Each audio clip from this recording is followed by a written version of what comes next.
Right breaking news చూస్తున్నాం. రేవంత్ సర్కార్ పాలన పార్టీ పురోగతిపై ఫుల్ ఫోకస్ పెడుతోంది.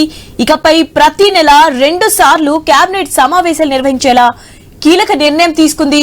15 రోజులకోసారి మంత్రివర్గ సమావేశం జరిగేలా చర్యలు తీసుకుంది. విధానపరమైన నిర్ణయాలలో ఆలస్యం లేకుండా చర్యలు చేపట్టాలని సీఎం రేవంత్ రెడ్డి మంత్రివర్గాన్ని ఆదేశించినట్లు తెలుస్తోంది. క్షేత్రస్థాయిలో అమలవుతున్న ప్రభుత్వ పథకాలు, అభివృద్ధి పనులపై క్రమం తప్పకుండా సమీక్ష నిర్వహించాలని తెలంగాణ ప్రభుత్వం నిర్ణయం తీసుకుంది. ప్రతి నెలలో మొదటి మూడవ శనివారాలు మంత్రివర్గ సమావేశం నిర్వహించే యోచనలో ప్రభుత్వం ఉంది. ఇప్పటివరకు 17 సార్లు జరిగిన కేబినెట్ భేటీల్లో మంత్రివర్గం పలు కీలక నిర్ణయాలు తీసుకుంది. రైట్, దీనిపై అప్డేట్స్ తెలుసుకుందాం. మా స్పెషల్ కరెస్పాండెంట్ సునీల్ ఉన్నారు. సునీల్, తెలంగాణ ప్రభుత్వం ఒక కీలక నిర్ణయం తీసుకుంది. ఇకపై కేబినెట్ సమావేశాలు ప్రతి నెల 2 సార్లు నిర్వహించాలని చెప్పేసి సీఎం నిర్ణయించారు. ఇక ప్రతి నెల మొదటి శనివారం, ఆ తర్వాత 3వ శనివారంలో కేబినెట్ సమావేశాలు ఉండబోతున్నాయి.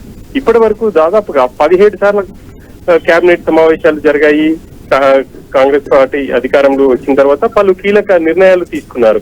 ఇక రానున్న రోజుల్లో ఎప్పటికప్పుడు ప్రభుత్వ అమలు చేస్తున్నటువంటి సంక్షేమ కార్యక్రమాలు కావచ్చు, అభివృద్ధి పనులకు ఎప్పటికప్పుడు పర్యవేక్షించడమే కాకుండా ఇంకా ఎలా ముందుకు వెళ్ళాలి అనే అంశం చర్చించేందుకు వీలుగా ఉంటుంది. కాబట్టి ప్రతి నెల 2 సార్లు కేబినెట్ సమావేశాలు నిర్ణయించాలని చెప్పేసి సీఎం నిర్ణయం తీసుకున్నారు. ఆ మేరకు అధికారులను ఏర్పాట్లు చేయాలని చెప్పేసి కూడా ఆదేశించారు. ఇక నిన్న కేబినెట్ భేటీ ముగిసింది. పలు కీలక నిర్ణయాలను కూడా ప్రభుత్వం వెల్లడించింది. ఇక మరో 15 రోజుల్లో మరోసారి కేబినెట్ సమావేశం కాబోతుంది. ఇక ఆ సమయంలో అప్పటి వరకు ఉన్నటువంటి ప్రధాన సమస్యలు కావచ్చు, అదేవిధంగా ఇంకా కూడా ఎలా డెవలప్మెంట్ కి సంబంధించి ఎలా ముందుకు వెళ్ళాలి అనేది మంత్రివర్గంతో చర్చించే వీలుంటుంది. కాబట్టి ఇప్పటి నుంచి ప్రతి నెలలో 2 సార్లు మంత్రివర్గం సమావేశం కావాలని చెప్పేసి సీఎం నిర్ణయించారు. ఆ మేరకు అధికారులకు కూడా కీలక ఆదేశాలు అయితే ఇచ్చారు. ఇక ఇప్పటి నుంచి ప్రతి నెల మొదటి శనివారం కేబినెట్ సమావేశం ఉంటుంది. ఆ తర్వాత 3వ శనివారం కేబినెట్ సమావేశం ఉండనుంది.